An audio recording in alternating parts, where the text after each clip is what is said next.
Hello, everybody. Good morning, and thanks a lot for showing up early in the morning, such a rainy day, and especially after all the get-together and parties yesterday evening. I'm very happy to see you all there. So today, I'm going to talk about a usability study. Where we did a usability studies about the rise of the multi-device wallets. It was a quite interesting and unusual even for me, coming more like an applied cryptographer.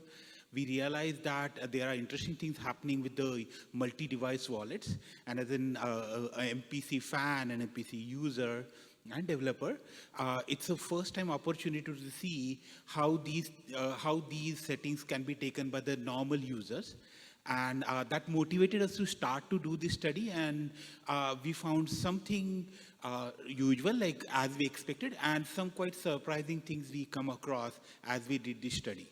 And my aim here to use this talk is to actually present you those findings that we've got, so that we can learn as a developer towards building better distributed cryptographic or multi-party computation settings in the future. This is a joint work with Ishwar Bangipudi, Mohsen Manai, Udit Desai, and Moinak Mandal. Ishwar and myself are both here, and we'll be more than happy to take your questions even afterwards today and tomorrow. So the key thing to consider here, some basic information to begin with. We can indeed see the cryptocurrency user base is growing. These are the numbers from 2023, where the number of users are already in hundreds of millions and maybe touching several, even more than in this year. The estimated market size is going to significantly grow as we make further and further progress. And we estimate that it can be a billion and maybe eventually a trillion market for sure. And all these users, when they get connected to such an environment, these users need cryptocurrency wallets for storing and trading their cryptocurrencies. And in such an environment, what we wanted to study is that what kind of expectation that users have and what can we do about that.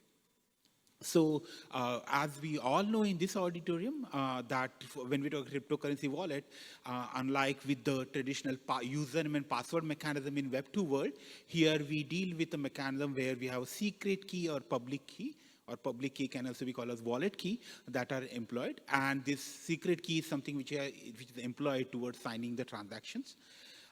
And this introduces interesting aspects related to that, as we'll explore when users were informed and how they reacted to them.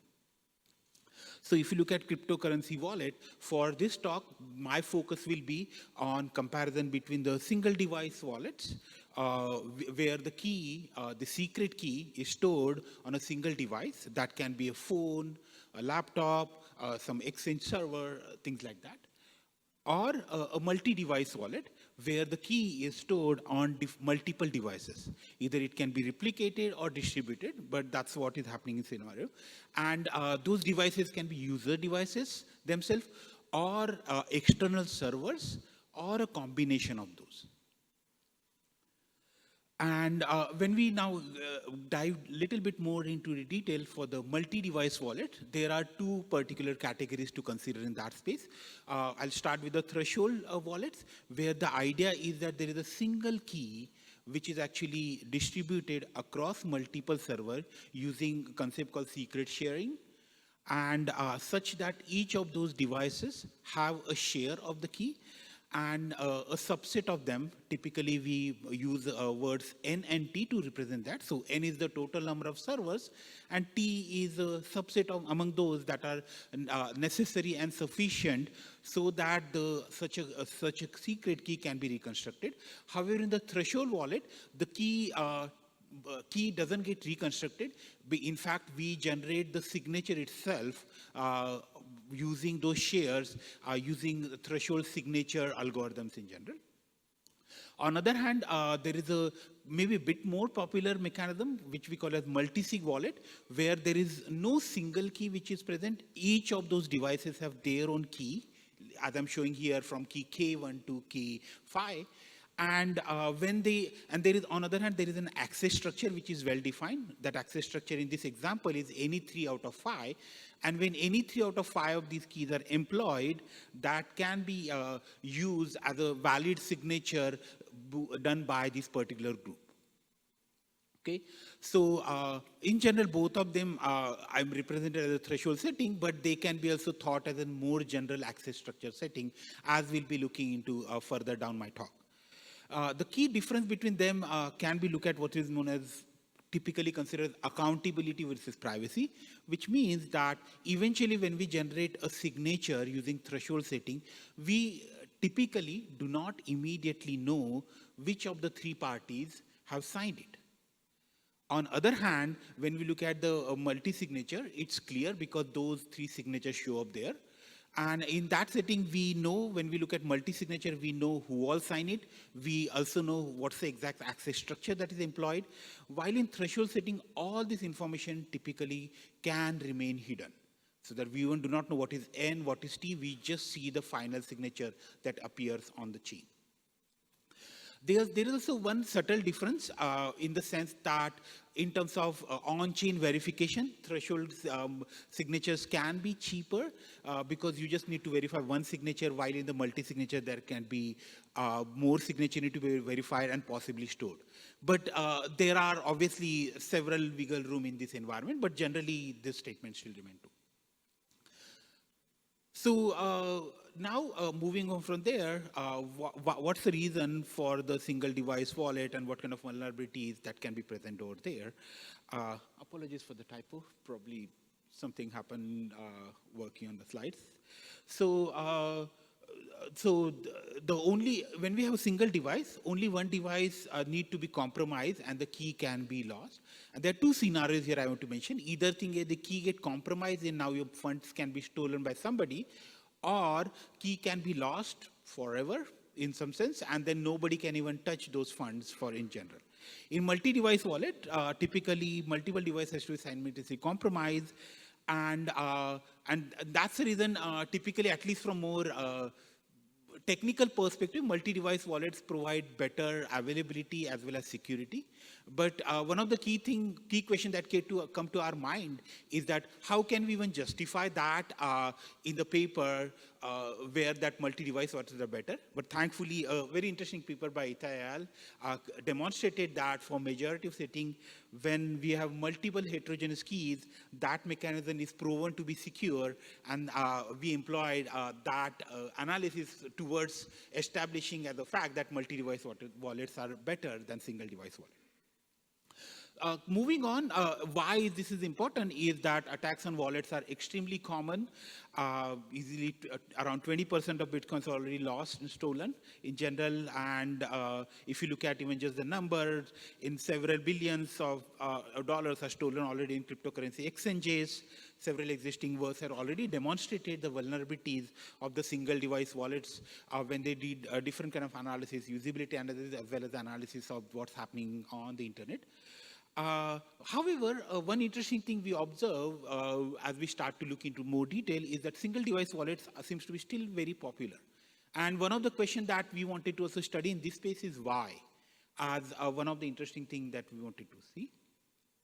So the question is that what stops users from adopting multi-device wallet at a large scale, as we see, and that was one of the key questions that with which we started to do our study. So then, based on this, our knowledge so far, we formed three key high-level questions that we want to do a study in this usability study. What are the current user groups and their preferences for the cryptocurrency wallet? This question is raised by so that we can compare the longitudinal study, means like what people found maybe 2 years ago and now what we are finding now, and so that we can use that knowledge. Then, provided with the essential information, are users willing to shift to multi-device wallet? Typically assuming that many of them are still working with single device wallet. And the final thing, which was in fact my favorite thing that I was really curious to study, is that what kind of default architecture setting, access control settings that users typically prefer and they may like as we build these solutions. So I'll go through each of these questions one by one. But before I do that, I want to talk about the study design. So we started with some general questions of the cryptocurrency wallets and usage and preference related to the first design. And then actually we built educational video, 2-minute educational video, 2 of them, to educate user about different single device wallet first, like hardware wallet, like what happens on the phone and stuff like that, so that they get some idea if they have not. And later a second video, which again 2-minute video to explain them what are the multi-device wallets, what are different kinds, and what kind of guarantee they perform over there. We did talk about this trade-off between accountability and privacy of the multi-device wallet there, but we, to make sure to keep the discussion simple there, we did not talk about the performance aspects in our video when we created those. And then once we give this information, we first ask them some deciding question like, do you like multi-device wallet? If yes, why yes? If not, why not? And later, for those users or people who took our test, we also then go into more detail to understand what kind of settings they can like when you look at these different threshold settings and other environment in that case.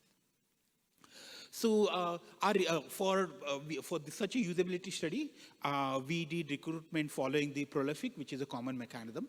We started our study first having pilot, where we took prominent, knowledgeable people and run our study with them. And special thanks to Omer Shlomits and Patrick McCurry to spending time with us, doing the pilot with us, and spending 2 hours to just ask us question as well as answer our question, which help us a lot towards building this study when we work at it. We were initially worried that can we find really users who are knowledgeable in cryptocurrency space on such environment like Prolific, and we're surprised. In fact, we could find them very easily. I mean, we could have easily did study with thousands users if you have time and money and bandwidth. So indeed, for everybody, if you want to do usability study, all these AMTs and Prolific, Amazon Mechanical Turks and Prolific, you will find a lot of users who can provide you good usability studies. In totally, we collected around 524 responses, unique, but we discarded among them around 175 when we look at their answers and when we realize that actually there are inconsistencies and in their responses. So we discarded those responses. And basically then we collected this data from the data that I'm going to show is coming from 375 users from US, UK, and Canada in general. Mean time for this study was around 22 minutes with them, and they were appropriately paid following the standards. Okay, so what we observe now, start going to the different parts. So the first question was what kind of users are there and what their knowledge is that. So we actually found there are 2 self-reported groups. Based on how they do, based on their usage and how long they have been involved and several other factors. We found that there are newbies, that means these are the users who started very recently, mostly in the fear of missing out in sense, and there are non-newbies who actually have been already doing trading in such an environment as well as has been involved with the interest in technology. The reason why we have this trading and interest in technology is because one of the earlier study demonstrated that they find there are 3 categories like cyberpunk holders and newbies, but we realized that over the period actually we are not able to differentiate between the cyberpunks and holder, and we could only find the newbies and non-newbies as the 2 particular categories over there. When we started asking different users, so first question that we asked that how much is the rating is important information for different wallets as we pick. And we found that maybe not so surprisingly, that people do find that to be useful, but not everybody says that that's not the only thing. They give importance to what was their own user experience was, as well as something when they work on such an environment in general. And all these charts will have 2 parts. One will be newbie will be in red, and the non-newbie will be in the gray, as you see throughout the study in general. So it's certainly the improving rating and having better user, it certainly helps for the wallets in general. We then start asking them questions in terms of how long have you been active in such an environment. And there are, as probably many of you will expect, we are seeing more and more users joining in such environment, which we see here as well, that many of them were actually involved in 1 to 3 years, and then things get reduced slightly here. Less than 1 year, obviously, because it's a short time period, it shows up as a small thing over here.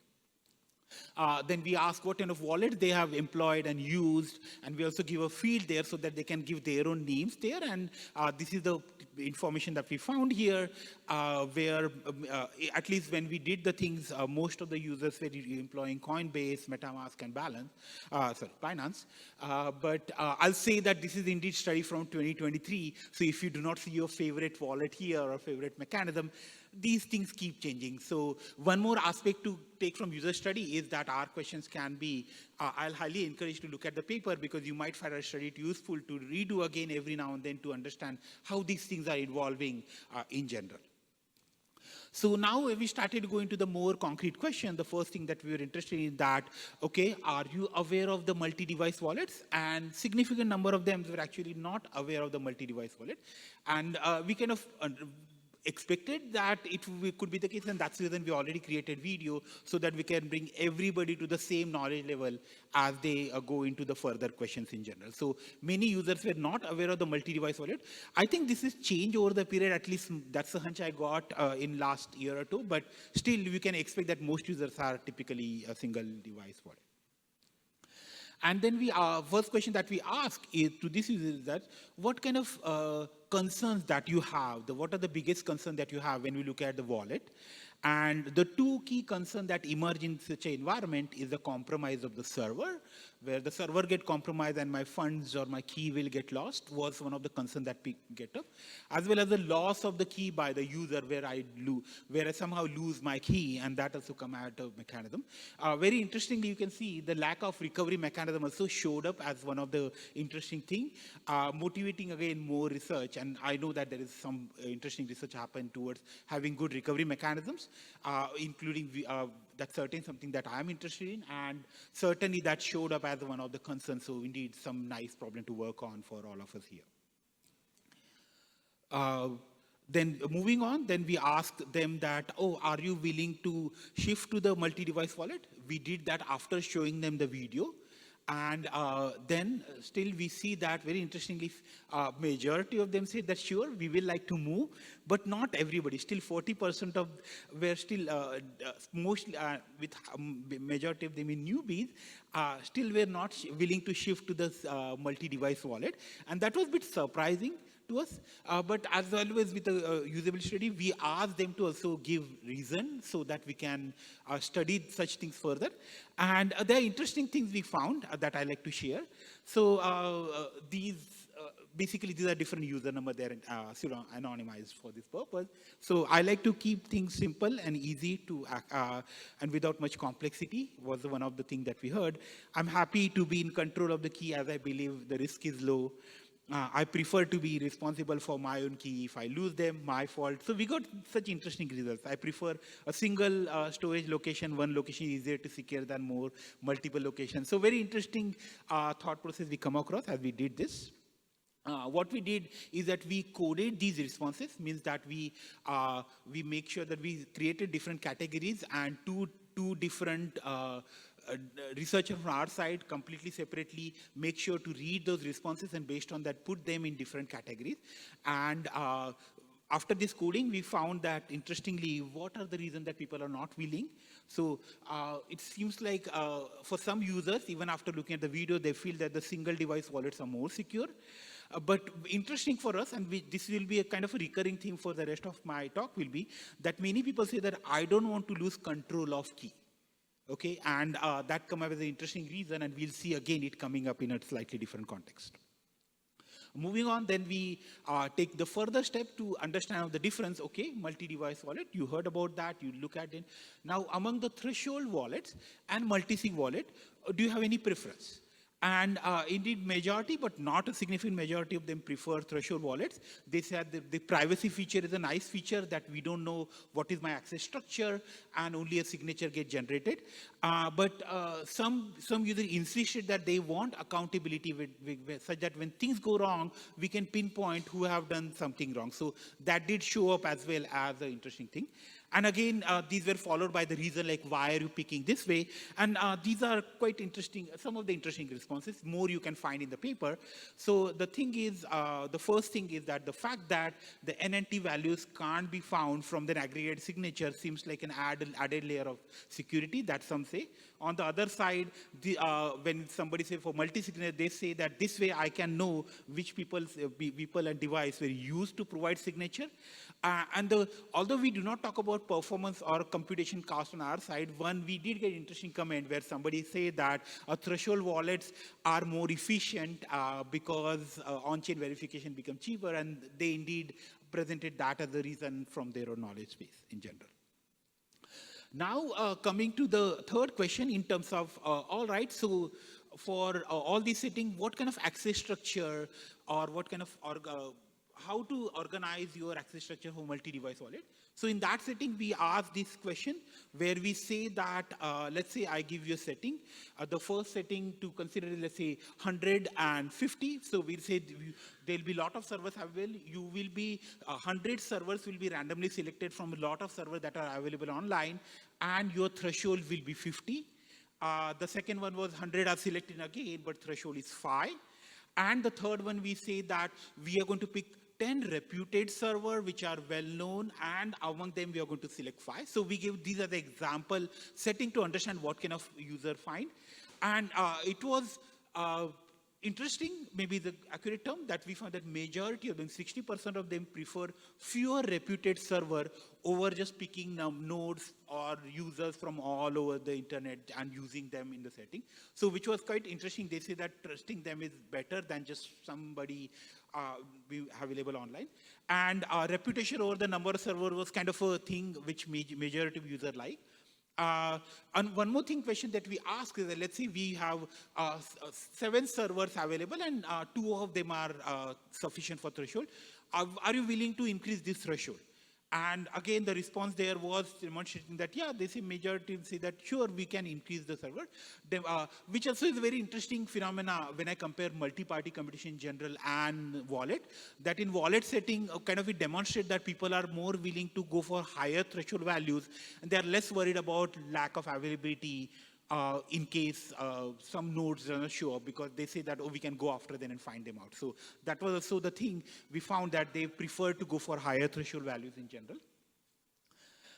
Moving on, then we asked some further questions, especially for single device wallets, that, oh, what your expectation? Does your responses change when we provide different scenarios?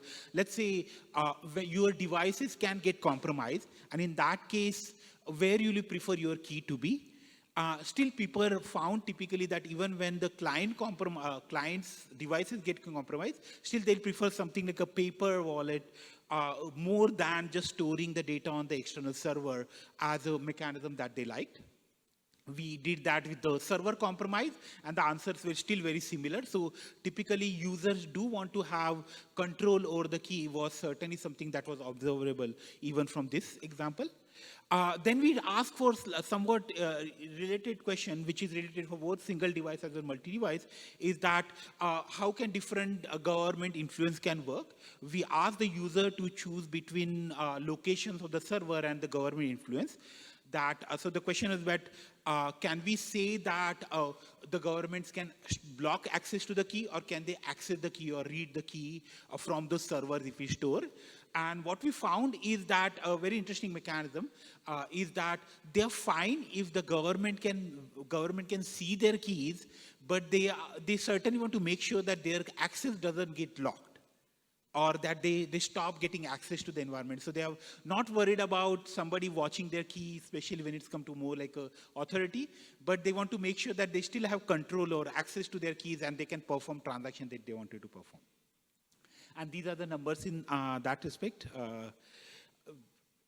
Yeah, so what did we learn from such a study? So the one thing that we learn is that when we do educate and nudge the users appropriately, they can indeed be they can indeed be pushed towards employing more secure solutions such as multi-device wallet.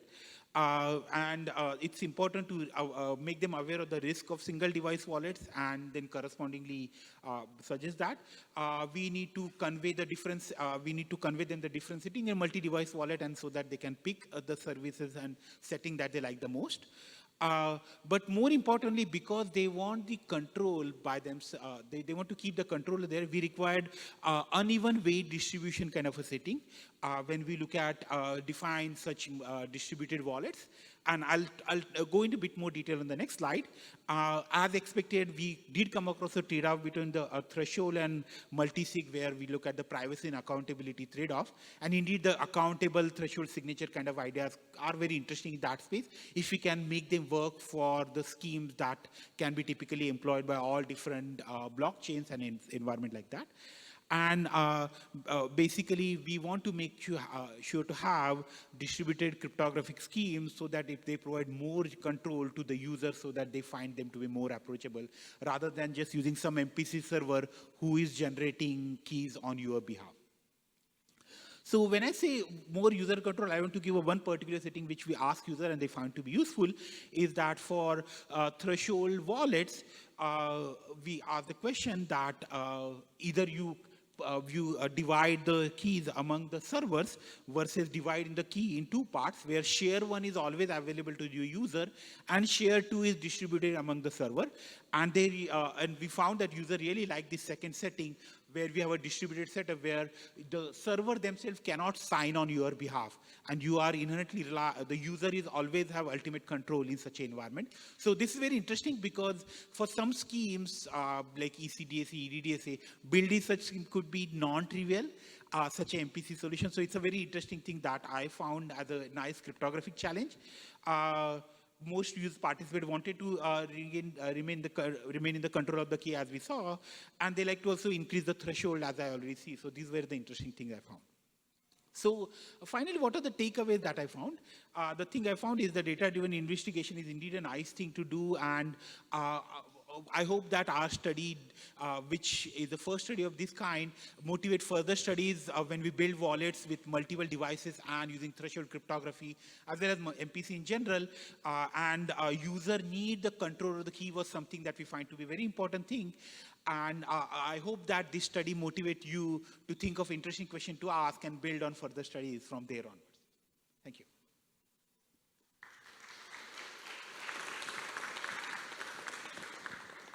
Thank you, Aniket. I think we have time for one quick question.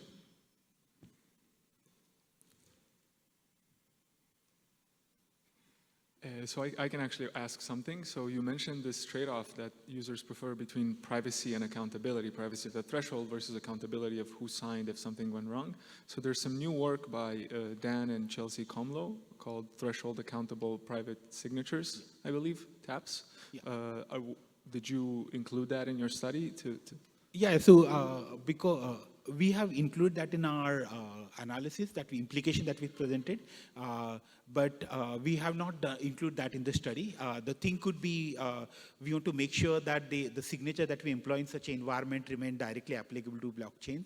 And because there were no such practical product available by that time, that's the reason we did not include by study. Yeah. But by the time we were doing studying, the more work was happening. So it can be indeed interesting to see how users react to that. Yeah, it sounds like it's something that some blockchains might want to implement. Indeed. Yeah. Great. Thank you, Aniket. Let's thank the speaker one last time.